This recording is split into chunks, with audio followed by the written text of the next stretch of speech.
नमस्कार मित्रांनो, स्वागत आहे तुमचं पुन्हा एका नवीन अशा रोमॅन्टिक प्रणयकथेमध्ये. तर मग चला आजच्या या भागाला सुरुवात करूयात. आमच्या दोघांचाही बराच वेळ कार्यक्रम चालू होता. मी मॉमला मस्तपैकी घेतली होती. मग साधारण 15-20 मिनिटानंतर मग आम्ही दोघेही नॉर्मल झालो. आम्ही मग आपापले कपडे व्यवस्थित घालून घेतले. अजून पप्पा यायचे होते. अचानक मला एक महत्त्वाची गोष्ट आठवली. मॉम, एक गोष्ट तर राहिलीच ग. कोणती रे? अगं, पप्पांचं पिणं. त्या बाबतीत आपण अजून काहीच ठरवलं नाही. पप्पांच्या पिण्याचा उल्लेख करताच मॉमच्या चेहऱ्यावर काळजीचे भाव उमटले. खरंच रे, मी सुद्धा विसरूनच गेले होते. आता काल त्यांनी म्हटलं की आजपासून हात लावणार नाही म्हणून, पण काय भरोसा नाही. मागेही त्यांनी अनेकदा असं कबूल केलं होतं, परंतु पुन्हा आपलं येरे माझ्या मागल्या. मॉमच्या आवाजामध्ये तिला पप्पांबद्दल जाणवणारी काळजी दिसत होती. त्यातून आज दुपारी ते माईनवर त्यांच्या मित्राला भेटायला जाणार आहेत. तिथून पिऊन न येऊ म्हणजे मिळवलं. मॉम, पण पप्पांनी सुरुवातच का केली? अरे, काही दिवस त्यांना खरंच कामाचं टेन्शन होतं. मीही त्यावेळेस त्यांना आवर घातला नाही. माझी ही मोठी चूक झाली.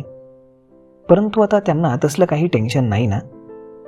आता नाही, उलट आता ते पूर्वीपेक्षा रिलॅक्स आहेत. आपण थोडे एफर्ट्स घेतले ना तर त्यांचं पिणं सुटू शकेल. त्यांना तसं व्यसन नाही आहे, पण आपल्याला वेळीच पावलं उचलायला हवीत. मॉम, माझ्या डोक्यामध्ये एक विचार घोळतोय, पण मला त्याआधी तुझ्याकडून एक जाणून घ्यायचंय. काय रे बेटा? मॉम, पप्पांचे माझ्याबद्दल काय फिलिंग्ज आहेत? असं काय विचारतोयस तू? ते मी सांगेन नंतर, परंतु तू आधी माझ्या प्रश्नाचं उत्तर दे, कारण त्यावरच माझी पुढची स्ट्रॅटेजी अवलंबून आहे. अरे सोन्या, तू तर त्यांचं सर्वस्व आहेस. तुला आयुष्यातल्या सर्व सुखसोयी मिळाव्यात म्हणून पप्पा किती झटत असतात. तुझ्या सुखात कुणीही वाटेकरी नको म्हणून त्यांनी दुसरा चान्सही घेतला नाही. तुला चांगल्या कॉलेजमध्ये ॲडमिशन मिळावं म्हणून तुला आपल्यापासून दूर ठेवायला ते तयार झाले. आता तू परत आल्यावरती त्यांच्यामध्ये एकदम फरक पडलाय. बरं, पण हा प्रश्न विचारण्यामागचा तुझा उद्देश काय होता? मग मॉमला मी माझे सगळे विचार सांगितले. मी बोलत असताना तिने मला मुळीच डिस्टर्ब केलं नाही. माझं म्हणणं तिनं नीट ऐकून घेतलं. सोन्या, तुला वाटतं तुझा प्लॅन यशस्वी होईल म्हणून? माझं बोलणं संपल्यानंतर तिनं मला विचारलं. मॉम, आतापर्यंत मी पप्पांचा जो काही स्वभावाचा अभ्यास केलाय आणि आता तू जे काही मला सांगितलंय त्यावरून मला खात्री आहे की मी पप्पांचं पिणं सोडवू शकेल. माझ्या स्वरामध्ये जो एक कॉन्फिडन्स होता त्याचा मॉमवरतीही चांगला परिणाम झाला. तिचा चेहरा आता खुलला होता. एकदम किती मोठा झालास रे सोन्या, मॉम कौतुकानं मला म्हणाली. माझ्याजवळ येत तिनं माझ्या कपाळावर एक हलकसं चुंबन उमटवलं. चला आता आंघोळी उरकायला हव्यात, पप्पा येतीलच इतक्यात. मॉम, आपण एकत्र आंघोळ करायची का? तशी मॉमनं माझ्या डोक्यात एक टपली मारली. जास्त लाडावू नकोस बरं, लटक्या रागानं मॉम म्हणाली. मग थोड्याच वेळामध्ये पप्पा आले. काय काय करून आलेत? मॉमनं पप्पांना विचारलं. अगं, रात्रीचा ताडोबाचा प्रोग्राम फिक्स करून आलोय. फॉरेस्ट ऑफिसर आणि मी सोबत आहोत. त्यांच्याशी सगळं अरेंज करूनच आलोय. त्यांनी आपल्या लेकच्या जवळच्या 2 मचाण आपल्याला दिल्यात रात्रभरासाठी. तिथे गाडी पार्क करता येईल. जाताना आपल्याला मचाणावरती अंथरायला आणि पांघरायला काही चादरी घेऊन जाव्या लागतील. सदा देईल ती व्यवस्था करून. जाताना आपल्याला डिनरच घेऊन जायचं आहे फक्त. सोबत थर्मासमध्ये चहा आणि काही स्नॅक्स न्यावे लागतील रात्री लागले तर. पप्पा, पण वाघ दिसायचे काही चान्सेस आहेत का? 50-50 चान्सेस आहेत. आपण उन्हाळ्यामध्ये आलो असतो तर जास्त चान्सेस होते. अजून तशी थंडी पडायला सुरुवात झाली नाही म्हणा.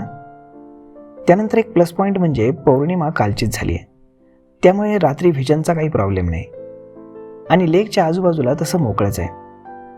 नशिबात असेल तर आज वाघ दिसायला काही हरकत नाही. बरं, तुमचं मित्राकडे जायचं काय झालं? मॉमने विचारलं. अगं ते कॅन्सल झालं. तो नागपूरला टूरवर गेलाय 4 दिवसांसाठी. त्यामुळे माझा दुपारी मॉमसोबत घालवायचा जो प्लॅन होता तो फिसकटला. पण मामानं सुटकेचा निश्वास सोडला. आपण दुपारी चंद्रपूर गावातच थोडंसं भटकूयात आणि दुपारी झोप काढूयात. रात्री आपल्याला जागायचंय. मग दुपारी मला चंद्रपूर गाव फिरण्यामध्ये तसा काही फारसा इंटरेस्ट नसल्यानं मी फार्म हाऊसलाच थांबलो. जेवण झाल्यावर मी मस्त झोप काढली, कारण रात्री जागायचं होतं.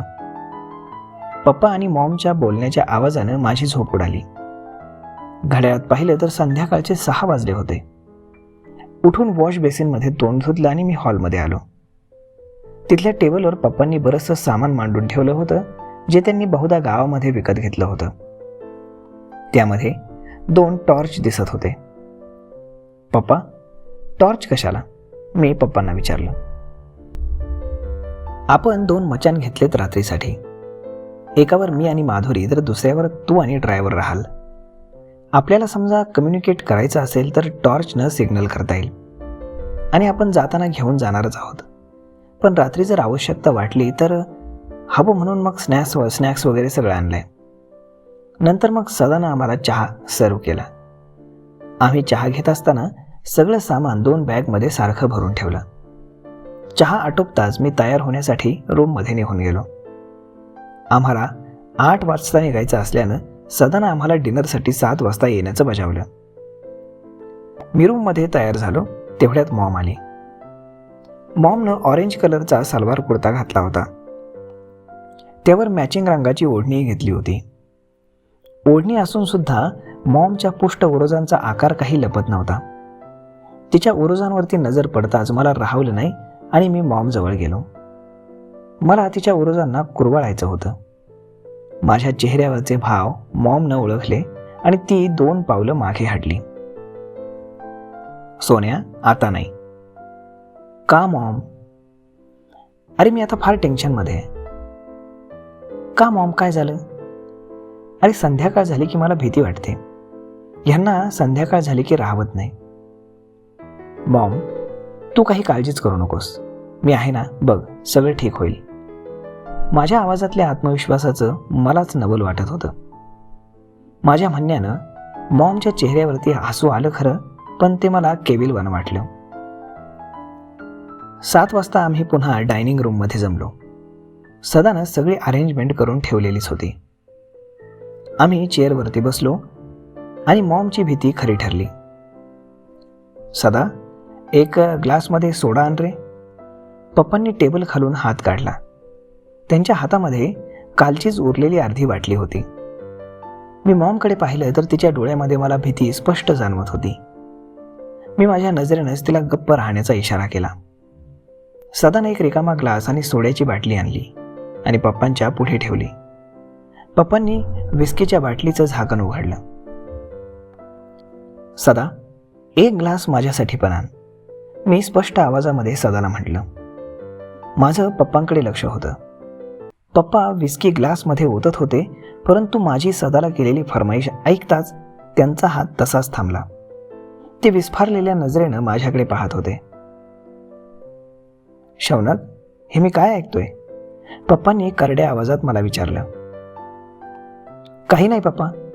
मी सदाला म्हटलं 1 ग्लास माझ्यासाठी पण आण. आता मात्र पप्पांच्या रागाचा स्फोट झाला. गाढवा, मी ऐकलंय तू काय म्हटलंय ते. मला म्हणायचंय की तू काय चालवलंयस? आतापर्यंतच्या आयुष्यात पप्पा कधीच माझ्यावर चिडले नव्हते. गाढव तर त्यांनी मला पहिल्यांदाच म्हटलं होतं. मॉम सुद्धा दचकली. पण मी काय बोलणार आहे याची तिला आधीच कल्पना मी दिलेली होती. काही नाही पप्पा, मलाही प्यायची आहे. मी शांत आणि सुक्या आवाजात म्हणालो. एरवी मी पप्पांशी असलेल्या टोनमध्ये असं कधीच बोलत नव्हतो. अर्थात परिस्थिती तितकी गंभीर होती आणि मला माहीत होतं की मी प्रचंड रिस्क घेतोय. नाही, तू प्यायची नाही. का पप्पा? बापाशी वाद घालू नकोस. मी नाही म्हटलं ना तर नाही म्हणजे नाही. आमचं बोलणं मम्मा निमूटपणे ऐकत होती. सदाही तिथे स्तब्ध होता. पण का पप्पा? मी सुद्धा इरेला पेटलो होतो. मी सांगतोय ना नाही म्हणून, तेवढंच पुरे नाही का? नाही, मी पप्पांना उत्तर देत होतो, परंतु माझं काळीज मात्र इकडे धडधड करत होतं. कसं सांगू तुला सोन्या, वाईट असतं रे ते. पप्पा थरथरत्या आवाजात म्हणाले. पप्पा, तुमच्यासाठी वाईट नाही आणि माझ्यासाठी वाईट का? मी माझा बाणा सोडला आणि श्वास रोखून पप्पांकडे पाहिलं. पप्पांनी हातातली बाटली केव्हाच टेबलवर ठेवली होती आणि त्यांनी आपले दोन्ही हात टेबलवर ठेवले आणि त्यात डोकं घातलं. मी मॉमकडे पाहिलं. तिच्या चेहऱ्यावर आता काय होईल असे भाव होते, परंतु माझा अंदाज होता की माझा बाण अगदी बरोबर वरमी लागलाय. मी उठून पप्पांजवळ गेलो. पप्पांनी आपलं झुकलेलं डोकं वर घेऊन बसले. नंतर जवळपास अर्धा तास आमचं डिस्कशन चाललं. मी आणि मॉमनं पप्पांना समजावून सांगितलं की अति पिणं त्यांच्यासाठी किती हानिकारक आहे आणि पर्यायानं त्यांच्या कुटुंबासाठी सुद्धा किती वाईट आहे ते. पप्पा, तुम्ही एवढ्या हायर पोस्टवर आहात. तुम्हाला तुमच्या सोशल सर्कलमध्ये एटिकेट्स म्हणून एखाद वेळे ड्रिंक घ्यावं लागलं असेलही, परंतु रोज अतिप्रमाणात पिणं तुम्हाला सोडायला पाहिजे. मी जणू पप्पांपेक्षा मोठा झालोय अशा आविर्भावात बोलत होतो. तुझं म्हणणं पटतंय मला, पण मी खरंच घेणार नाही आजपासून. तुम्ही असं काल सुद्धा म्हटला होतात. पप्पा, मी शेवटचं सांगतो तुम्हाला, ड्रिंक आणि मी याच्यात काहीतरी चॉईस करावं लागेल. तुम्ही ड्रिंक घेणार असाल तर मी पुन्हा घरी येणार नाही, मी निर्वाणीच्या सुरात म्हणालो. माझ्या बोलण्यानं आधी माहीत असून सुद्धा मॉम चकित झाली. सदा, हे घे आणि बेसिनमध्ये टाकून दे.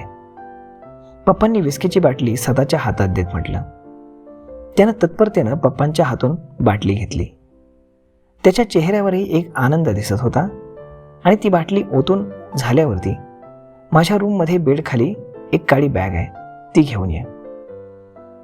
सदानं बाटलीची विल्हेवाट लावली आणि पप्पांनी सांगितल्याप्रमाणे त्यांनी बॅग आणून दिली. पप्पांनी बॅग उघडली आणि त्यातून विस्कीच्या 2 फुल बॉटल्स काढल्या. मॉमनं माझ्याकडं सहेतूपणे पाहिलं. सदा, गड्या याचाही निकाल लावून टाक, आता मला याची गरज नाही. पप्पांनी त्या सदाच्या हातात देत म्हटल्या. त्यांच्या चेहऱ्यावरती एक चांगलं काम केल्याचा आनंद झळकत होता. मधू आणि सोन्या, थँक्स. तुमच्यामुळे मी पुन्हा चांगल्या मार्गावरती उठून चालायला सुरुवात करतोय. त्यांचा आवाज अगदी संदिग्ध झाला होता. मॉमच्या डोळ्यातही अश्रू तरळले होते. तिनं उठून पप्पांच्या कपाळाचं हलके चुंबन घेतलं. तर मग मित्रांनो, चला, ऑल इज वेल. आता जेवण करून निघूयात, नाहीतर आपल्याला निघायला उशीर होईल, मॉमनं आम्हाला म्हटलं. तर मित्रांनो, आता आजचा भाग आपण इथेच थांबूयात. परंतु तुम्हाला काय वाटतं? कारण यापुढेही अजून बरंच काही शिल्लक आहे, अजूनही बरंच काही घडणार आहे. तर मग भेटूयात पुढच्या एका नवीन व्हिडिओमध्ये. तोपर्यंत तुम्हाला आजचा हा भाग कसा वाटला हे तुम्ही आम्हाला कमेंट करून नक्कीच सांगा. आणि जर आवडला असेल तर आपल्या जवळच्या मित्रमंडळींसोबत देखील हा व्हिडिओ तुम्ही शेअर करायला विसरू नका. धन्यवाद.